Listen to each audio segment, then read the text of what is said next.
Podcast de la série Les réseaux pédocriminels n'existent pas. Round 13, le réseau Magic Circle.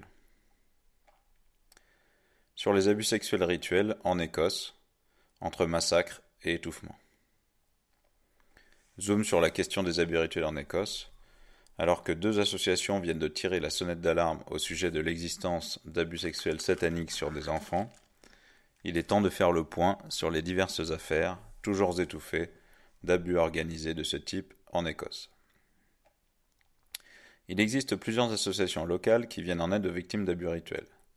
Ceci amène à se dire que là-bas, non seulement le problème est admis comme une réalité par certains, mais en plus qu'on tente d'apporter une aide spécifique à ces victimes. Il y a par exemple Isis Promise et Rance Ritual Abuse Network Scotland, basés à Dundee, ou encore Break the Silence, briser l'omerta, le silence. Même le site officiel du gouvernement écossais parle des abus sexuels rituels, expliquant qu'ils commencent généralement dans la petite enfance, que les victimes sont contraintes au silence, que les abuseurs agissent en groupe, et que parfois ces abus sont basés dans des orphelinats ou d'autres institutions. On y parle des délires spirituels de certains de ces groupes, d'enlèvement d'enfants comme étant une pratique assez courante d'exploitation sexuelle des enfants. En 2004, un scandale a failli éclater dans l'île de Lewis, où divers abus commis par plusieurs enfants pouvaient bien relever de pratiques rituelles sataniques, avec orgies et viols de mineurs. Aujourd'hui, l'affaire passe pour une arnaque, suite aux rétractations publiques d'un témoin clé en 2006, mais aussi parce qu'après avoir entamé une enquête, la police a déclaré qu'il n'y avait aucune preuve.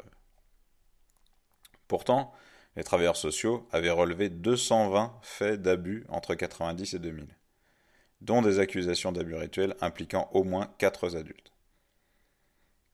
Les enfants d'une seule famille, au centre du dossier, ont eu à rencontrer pas moins d'une centaine de médecins. Là aussi, les enfants avaient parlé d'argent échangé entre les adultes après les viols. Malgré un dossier de 220 000 pages, personne n'a été condamné. Dans cette affaire, comme avec Outreau chez nous, on a largement mis en avant les adultes injustement attaqués et les médias ont beaucoup pleuré avec eux en parlant de chasse aux sorcières. Dans cette affaire, finalement, les victimes, c'était les adultes. En 86, déjà, une fillette avait décrit des abus sataniques à Orkney. D'autres enfants ont parlé ensuite, mais personne n'a été condamné, bien que les travailleurs sociaux avaient pris l'affaire au sérieux. Plusieurs enfants avaient été placés en 90, mais, comme à Outreau d'ailleurs, une pétition a été lancée par les voisins pour que les enfants soient rendus à leur famille. D'autres enfants ont été placés en février 91, juste avant le procès. Un groupe de soutien, mené par un médecin du coin, a été mis en place pour ce procès, mais au bout d'une seule journée, le juge a décidé de renvoyer les enfants dans leur famille. Aujourd'hui, une des victimes concernées explique que si les abus entre plusieurs familles étaient réels, il n'y avait rien de satanique. À la même époque, aux USA, on était en pleine panique des abus rituels. Des affaires de gamins violés lors de rituels ont surgi dans des dizaines d'écoles et de crèches à travers le pays. Vous pouvez voir le podcast particulier sur cette affaire, notamment le réseau McMartin. Mais on a conclu, grâce à des experts pédophiles comme Gardner et Wunderwager, que tout était bidon et que des centaines d'enfants concernés avaient tous menti. Pour cela, Gardner a été parlé de faux souvenirs à des centaines de procès à travers le pays. En 2010, une ancienne travailleuse sociale de la région de Dundee, dans l'est de l'Écosse, a publié un livre qui s'appelle Where Angels Fear Ritual Abuse in Scotland. Là où les anges ont peur, les abus rituels en Écosse. Dans laquelle elle écrit des lieux où les abus rituels évoqués par de nombreux survivants auraient été organisés. Elle demande qu'enfin on les croie, car selon elle, le nombre d'enfants victimes et tués lors de ce type d'abus est impressionnant. À Dundee, de nombreux abus auraient eu lieu dans des églises ou des cinémas de West End ou Ballambie, où il y a un golf, des quartiers résidentiels au bord de Dundee, mais aussi dans le secteur d'un terrain de golf au nord de la ville, au Mains Castle, à Kinfauns Castle, à Perth, la ville voisine, et dans de nombreux autres endroits. Dans ces lieux, des abus de type satanique ont eu lieu d'après les récits de survivants, et il devrait être possible de trouver des preuves. Certains de ces abus avaient des rapports avec la franc-maçonnerie, selon certaines victimes. L'association Isis Promise a expliqué la semaine dernière dans la presse que des abus rituels avaient toujours lieu à Dundee et ailleurs en Écosse, que des enfants qui naissaient n'y étaient jamais enregistrés et que des bébés étaient avortés pour servir lors de sacrifices. Une autre association locale parle de snuff movie ou de pédopornographie organisée en réseau. Cette semaine, on a appris que des enfants étaient enrôlés très jeunes dans des cycles d'abus rituels en Écosse. Des victimes ont raconté avoir été obligées de participer à des meurtres quand elles étaient enfants, ce qui est un moyen d'impliquer leurs victimes et de les faire taire. On notera que le même processus est décrit par Regina Louf, par exemple, ainsi que par d'autres victimes d'abus rituels en Europe. Regina Louf, donc, dans l'affaire Dutroux, vous trouverez également un podcast sur cette affaire particulière. Isis Promise, donc l'association, a reçu jusqu'à 5 appels par jour de survivants d'horribles cérémonies qui comprenaient des viols de bébés et des abus sexuels. Des vols de bébés, qui se sont produits dans le secteur, lisait-on dans le journal The Courier du 19 novembre. Il est clair également que derrière ces abus, il y a tout un système de croyances, des références pseudo-religieuses. On se doute que personne ne va réagir officiellement à ces déclarations, ou bien on va nous ressortir l'histoire de la chasse aux sorcières, grâce à laquelle on a pu occulter pendant 30 ans les abus sataniques qui, hélas, ont bien l'air de se multiplier, que ce soit en Angleterre ou ailleurs, y compris en France. En tout cas, la police a déclaré n'avoir aucun dossier de ce type dans ses placards. De fait, on préfère se dire que les satanistes sont des allumés isolés. L'Écosse et l'Angleterre, c'est justement là qu'une certaine Manuela Ruda, 23 ans, arrêtée en 2002 en Allemagne pour un crime, qu'elle et son compagnon ont revendiqué comme étant d'inspiration et même de facture sataniste, a déclaré avoir appris à boire du sang et autres joyeusetés du genre, comme se faire enterrer vivante ou dormir dans un cercueil. Toutefois, pas d'inquiétude, car, dit-elle, le sang était donné par des personnes volontaires. Elle explique que c'est à l'âge de 14 ans que Satan est venu à elle. Mais là-bas comme ici, on évite systématiquement de parler de crimes sataniques afin de ne pas affoler la population. Cependant, parfois, certains sont un peu trop voyants, comme chez nous avec les pillages de cimetières, notamment à Carpentras, alors ça finit par sortir dans les médias.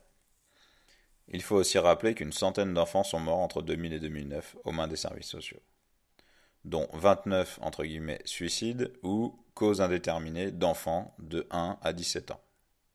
17 sont dus à des maladies, et il y a eu 4 accidents de la route et un meurtre.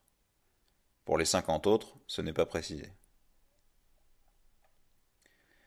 Le Magic Circle. Le Magic Circle, c'est un groupe de magistrats, avocats, politiciens écossais pédophiles qui négociaient des peines légères contre des rapports sexuels avec des jeunes. Parmi eux, Sir Angus Grossart, patron de la Royal Bank of Scotland, ou encore le révérend Andrew Heron, qui a dirigé l'Assemblée générale de l'Église d'Écosse. Certaines de leurs victimes les ont fait chanter. Certains ont dû démissionner rapidement, mais les maîtres chanteurs ont été traqués. De multiples autres lieux d'abus rituels sont cités par les victimes. L'orphelinat de Large Grove, la communauté chrétienne entre guillemets Carrier's Home, la maison Nazareth à Kilmarcock et une autre maison à St. Ninians. L'affaire Holly Greig. Holly Greig est une petite fille trisomique qui, après la séparation de ses parents en 2000, révèle à sa mère des abus sexuels commis par son père et ses amis sur elle et d'autres enfants, cela dès ses 6 ans et durant plusieurs années. Selon un dénommé Robert Greene, qui s'est penché sur cette histoire et qui en a réellement pris plein la figure pour cette raison, Holly aurait nommé 22 coupables à la police, parmi lesquels plusieurs membres de sa famille paternelle, un juge, un policier de la police scientifique, des membres du corps médical, ou encore son éducatrice et son mari. Elle a expliqué que son oncle maternel, mort dans un véhicule en stationnement qui a subitement pris feu en 1997, avait surpris son père alors qu'il était en train de la violer, si bien que son père l'a menacé de le tuer, et cela juste avant son décès prématuré. 11 jours après la déposition d'Holly, sa mère est embarquée par les flics et envoyée en hôpital psychiatrique, pendant qu'Holly est ramenée au bon soin de son père par les services sociaux d'Aberdeen. On peut dire que la réaction a été hyper rapide, hyper tranchée, sans aucune mesure, un peu comme dans l'affaire Ami de Lisa dans le Var. Vous pouvez voir un autre podcast sur cette affaire particulièrement. De plus, la maman n'a jamais pu voir les rapports médicaux concernant sa fille. Aucune instruction n'a eu lieu sur le fond de l'affaire, bien que finalement la mère ait été déclarée parfaitement saine d'esprit. Il a fallu 3 ans à une juge pour décider s'il y avait lieu de creuser ou pas. Pourtant, Holly a reçu 13 500 livres sterling de compensation pour un crime qui ne s'est donc jamais produit, selon la justice. Du jamais vu, enfin, sauf à outreau, si l'on en croit certains acquittés. D'après Robert Greene, la personne qui était chargée du suivi d'Holly faisait partie du réseau et le flic chargé de mener une vraie enquête était un de ses amis. Il a fini par reconnaître qu'il n'avait rencontré ni les abuseurs, ni les victimes, avant de conclure qu'il n'y avait rien à signaler. Pourtant, 4 rapports rédigés par 3 experts différents affirment qu'Holly a bien subi des abus sexuels et avait perdu sa virginité. Mais comme par hasard, ces pièces ont été écartées de, soi-disant, l'enquête de police. Idem avec le rapport d'autopsie de l'oncle d'Holly, qui évoque des traces de coups et une agression physique juste avant la mort. Dans ses déclarations à la police, Holly aurait dit avoir assisté au meurtre rituel d'un homme et avoir été obligé à prendre part à ce rituel. Le magistrat qui aurait étouffé l'affaire, selon Greene, s'est ensuite retrouvé promu au poste d'avocat général d'Écosse. Très peu de médias nationaux ont parlé de l'affaire et ceux qui l'ont fait, comme le UK Column, ont été menacés par des cabinets d'avocats. Cette histoire passe aujourd'hui pour une arnaque dans la presse officielle et sur moult blogs et sites qui disent traquer les conspirations. De très nombreux blogs ont surgi sur le net pour remettre en cause la version de Holly et de sa mère et nier chaque élément. Certains de ces blogs ont été créés par des gens qu'Holly a nommés comme abuseurs. En revanche, les blogs des soutiens d'Holly disparaissent les uns après les autres. L'affaire du massacre de Dunblane. Pour beaucoup en Angleterre, le massacre de Dunblane rappelle surtout le débat qui s'en est suivi sur la détention privée d'armes à feu. D'ailleurs, une interdiction a été votée peu après. Les faits, un tueur fou de 43 ans, Thomas Hamilton, se promène masqué dans l'école de la petite ville de Dunblane en début de matinée avec tout son petit arsenal.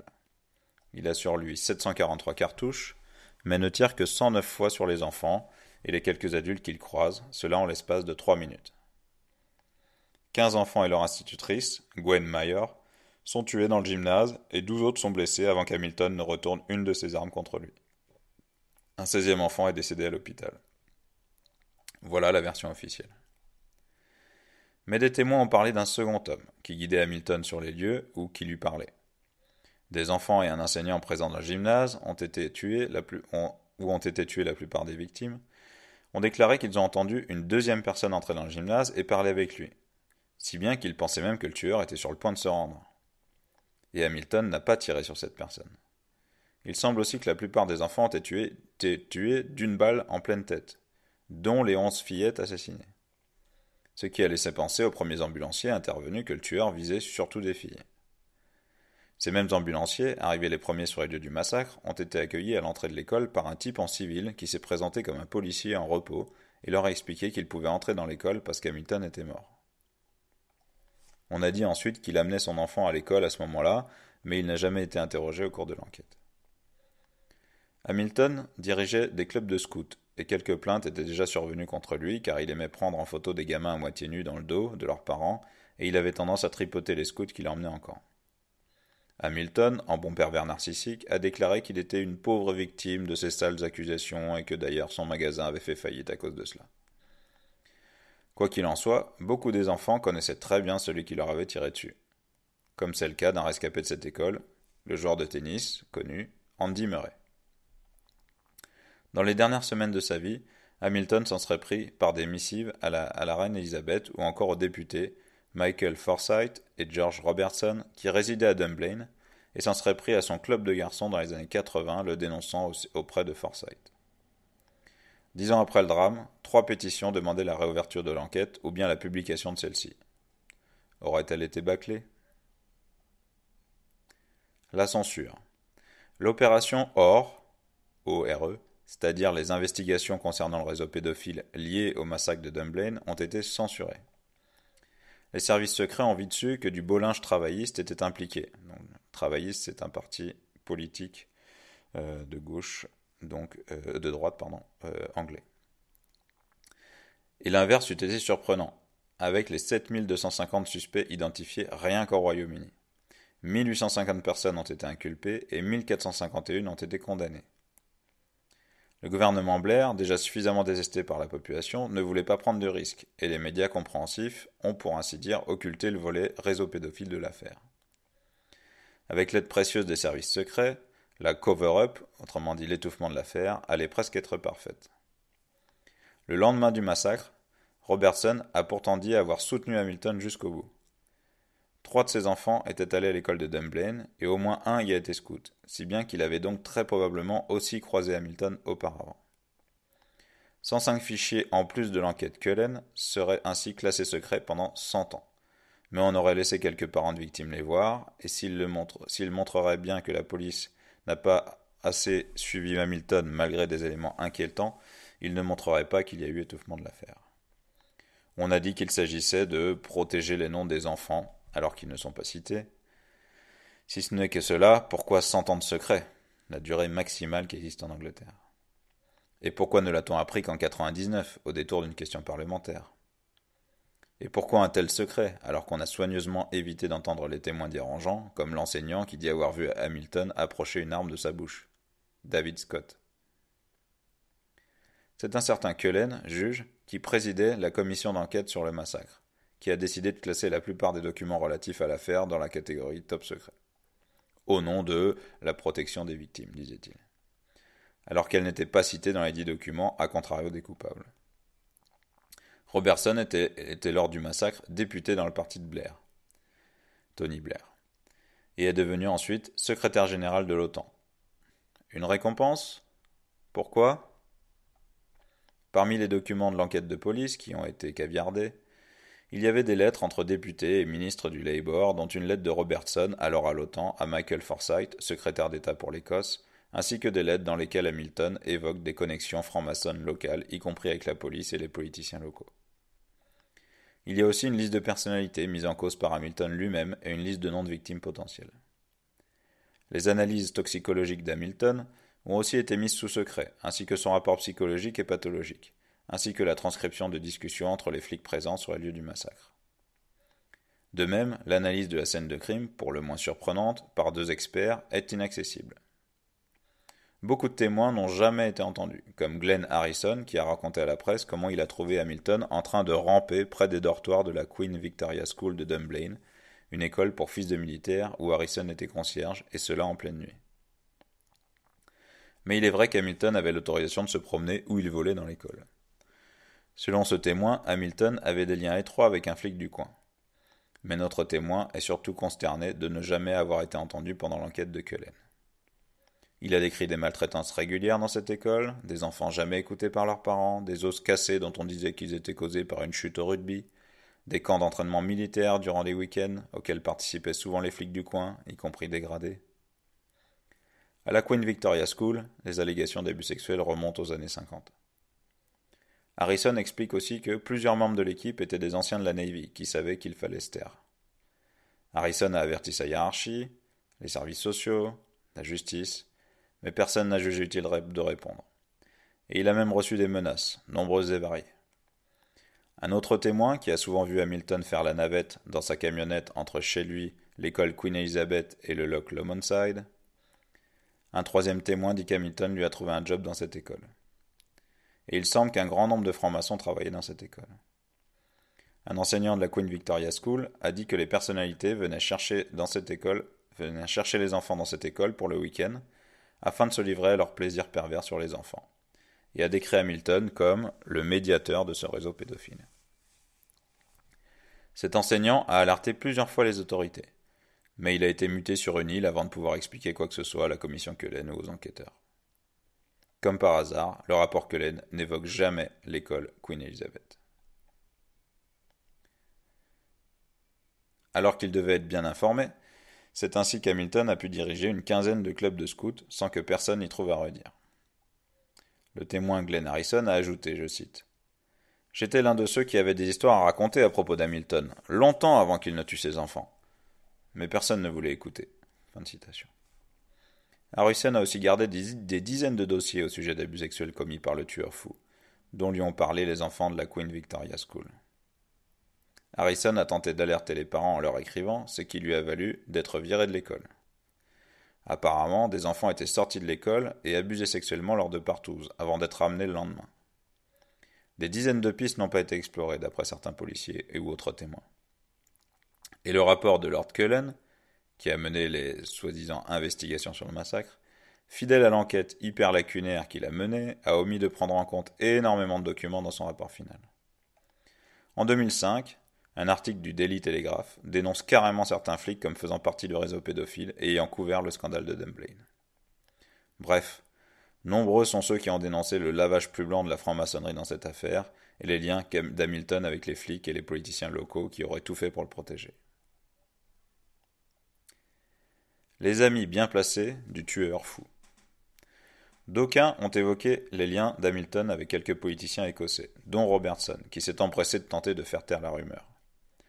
Hamilton aurait été franc-maçon et à ce titre, il aurait eu le loisir de croiser du beau monde. Le grand-père d'Hamilton, qu'il a adopté quand il était encore petit, était également franc-maçon, dans la même loge, depuis 1957. En effet, le Sunday Herald, par exemple, a déclaré qu'il avait eu recours à ses copains francs-maçons pour se faire délivrer une licence d'armes. Il semble que Robertson, autre franc-maçon, a personnellement favorisé la détention légale d'armes à feu par Hamilton en 1979, qui était déjà dénoncé comme étant un pédophile et venait de se voir refuser l'autorisation après avoir tenté d'alerter Forsyth des risques liés au groupe de Boy Scouts d'Hamilton. En 1977, l'année où il est viré des scouts, Hamilton est entré dans la franc-maçonnerie à Glasgow. Hamilton a ainsi pu détenir 5 armes, alors qu'au plus tard, en 1983, les autorités émettaient des réserves quant à la gestion d'un groupe de scouts par Hamilton. Mais comme par hasard, Hamilton a pu passer outre. Certains, et jusqu'au Parlement anglais, pensent que son affiliation chez les amateurs de compas et d'équerre a probablement aidé. Et cela a continué. Un certain Forsyth, secrétaire d'État de l'Écosse et franc-maçon de la même loge que Robertson, ainsi qu'un certain Robert Ball, haut fonctionnaire, auraient aidé à organiser la tuerie afin de faire taire les enfants qui commençaient à parler. Mais parler de quoi? D'ailleurs, Forsyth a été fait chevalier 1 an après le massacre. Pourquoi? Depuis, Forsyth opère à la City. Donc la City de Londres, qui est une des plus grandes places financières du monde. Mais ses relations de frère 3 points n'ont pas beaucoup aidé Robertson, car il n'a pas gagné toutes ses poursuites contre le Sunday Herald, qui avait dénoncé son aide pour la licence d'armes d'Hamilton et s'est retiré de la vie publique. Le juge qui a mené les investigations, soi-disant, était donc un certain Lord Cullen, également membre de la Speculative Society, une loge franc-maçonne d'Édimbourg, dans laquelle on trouve aussi Robertson et Forsyth. D'autres lettres envoyées au bureau de Cullen mentionnaient l'appartenance franc-maçonne d'Hamilton et d'un des chefs de la police locale. Un témoin affirmait que toutes les personnes impliquées dans l'enquête étaient franc-maçonnes, y compris Cullen. Ce témoin, apparemment bien informé, expliquait que le fait d'allumer un contre-feu en désignant certains protagonistes comme étant membres de ce groupuscule faisait partie de la technique de diversion classique. En 1996, Forsyth, alors numéro 1 écossais, aurait même félicité Hamilton pour la gestion d'un club de scouts à Dunblane. En outre, Forsyth était membre du conseil d'administration de la Queen Victoria School, et le patron de ce conseil n'était autre que le vieux prince Philippe, ce nazi pédophile qui était aussi membre honoraire de la Speculative Society. Il a aussi été de ceux qui ont nommé Cullen pour mener les investigations. Un certain Lord Ross, autre membre de la Speculative Society et supérieur hiérarchique de Cullen, en faisait également partie. Cullen était proche de ce que certains ont appelé la mafia du Labour, le parti socialiste anglais.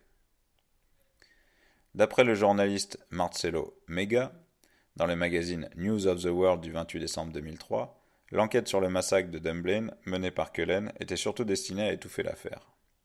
Et que Cullen a surtout détruit les informations cruciales afin de protéger des membres de l'élite pédo anglaise. Et c'est un autre lord et ancien grand maître franc-maçon, Lord Burton, qui le dit. Burton a ajouté qu'il a constaté, je cite, « une connexion entre de hauts membres des corps judiciaires impliqués dans l'enquête et la très secrète Speculative Society. » Fin de citation. Peter Mandelson, ex-commissaire européen au commerce, qui a fait son coming out, soupçonné de fournir des enfants à ses collègues depuis des années, serait aussi un membre du réseau d'Hamilton. Accessoirement, il est à la tête du National Society for the Prevention of Cruelty to Children, donc la Société nationale pour la prévention des cruautés faites aux enfants.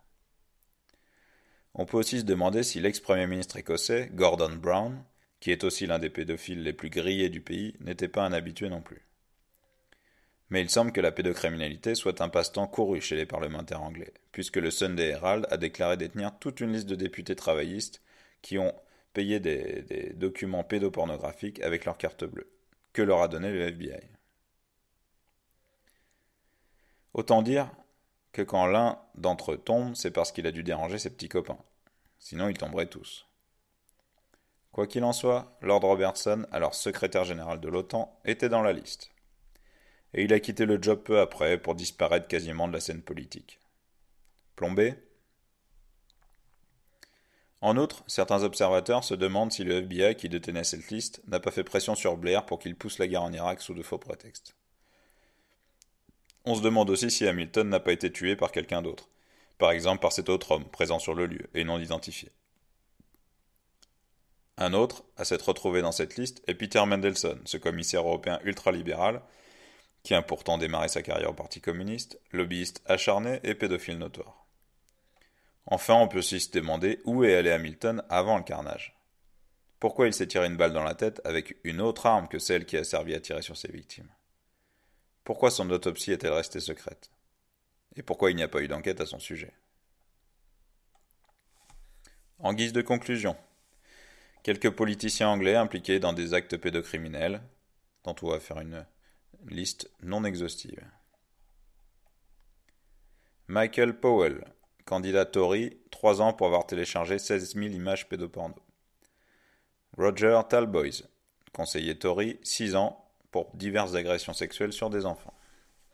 Harvey Proctor, député Tory, procès pour des agressions sexuelles sadomaso sur un adolescent et forcé de démissionner. Christopher Pilkington, conseiller Tory, condamné pour téléchargement d'images pédoporno, forcé à démissionner. Peter Steedworthy, conseiller Tory, condamné pour agression sexuelle sur un garçon de moins de 15 ans. Il a aussi téléchargé des images pédoporno. Chris Morgan, membre du parti Tory, a été forcé de démissionner après avoir été arrêté 2 fois en 2 semaines pour agression sexuelle d'une mineure de 15 ans et pour suspicion d'avoir téléchargé du pédoporno. Seule cette dernière accusation a été retenue contre lui. Douglas Campbell, membre du parti Tory, est toujours sous le coup d'une enquête pour téléchargement d'images pédoporno. Robert Rigdale, conseiller Tory, a été sous le coup d'une trentaine de charges en 2007 et a fait 5 ans de peine de prison. Parmi ces casseroles, des vols, des agressions sexuelles, un homicide au volant, de la consommation de drogue, détention d'armes, viol d'écolières. Martin Loughlin, conseiller du Labour, 15 ans de prison pour viol d'un trio de garçons de 14 ans. Alan Prescott, conseiller du Labour, magistrat et ancien numéro des services sociaux, a été envoyé en prison pour 2 ans pour 4 viols. Mais on le soupçonnait fortement d'avoir fait plus de 70 victimes en 30 ans dans des orphelinats où il avait des responsabilités. Le, entre guillemets, pilier de la communauté locale, n'a finalement payé que pour 4 garçons violés alors qu'ils étaient dans le foyer dont il était responsable. Évidemment, on n'a retenu que ceux qui avaient plus de 15 ans. David Spooner, conseiller Labour, 1 an de prison pour s'être masturbé devant 2 enfants. Les Shepard, conseiller du Labour, condamné en 2004 pour 10 chefs d'accusation d'agression sexuelle sur des fillettes de 9 à 13 ans, mais il n'a pris que 2 ans de prison. Peter Tuffley, du Labour également, s'est fait coincer à 28 ans pour avoir enlevé et agressé sexuellement un gamin de 13 ans qu'il avait accroché sur le net. Évidemment, on a dit que le gamin se faisait passer pour un ado de 18 ans. Tuffley détenait aussi des images pédoporno. Il risquait 10 ans et il a pris 15 mois de prison. Nicholas Green, toujours au Labour. 10 ans de prison en 1998 pour 3 viols et 13 agressions sexuelles sur des fillettes de 6 à 10 ans. Il a aussi violé une femme le jour de son mariage. Mark Tan, du Labour. 15 ans de prison pour 2 viols d'une fillette de 4 ans. Il a aussi utilisé le site web du Labour pour envoyer des mails pédos à ses collègues du parti. Mark Trotter, membre du Labour, décédé du sida avant d'être condamné, grâce à ses copains du Labour qui ont tout fait pour le protéger alors qu'on savait qu'il avait violé au moins une douzaine d'enfants dont certains étaient placés sous son aile. Dennis Nielsen, membre du Labour.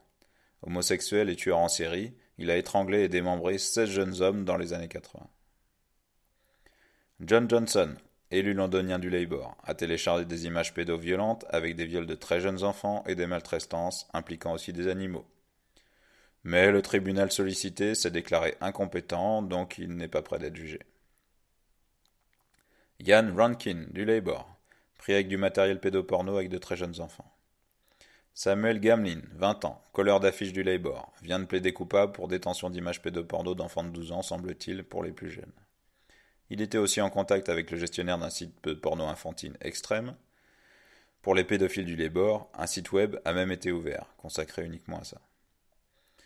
Pour finir, des centaines d'enfants, orphelins et ou plus ou moins handicapés ou attardés mentaux de 4 institutions différentes auraient été utilisés dans des expériences militaires, notamment avec des poisons et des bactéries. La base top secrète de Porton Down, autour de laquelle des tas d'animaux ont été empoisonnés, aurait aussi utilisé les enfants de ces institutions pour des expériences secrètes. Un survivant dit que des gamins de 6 ans recevaient des électrochocs et les enfants étaient lobotomisés. Le Lennox Castle Hospital serait une de ces institutions. Ce programme aurait duré de 1948 à 1982.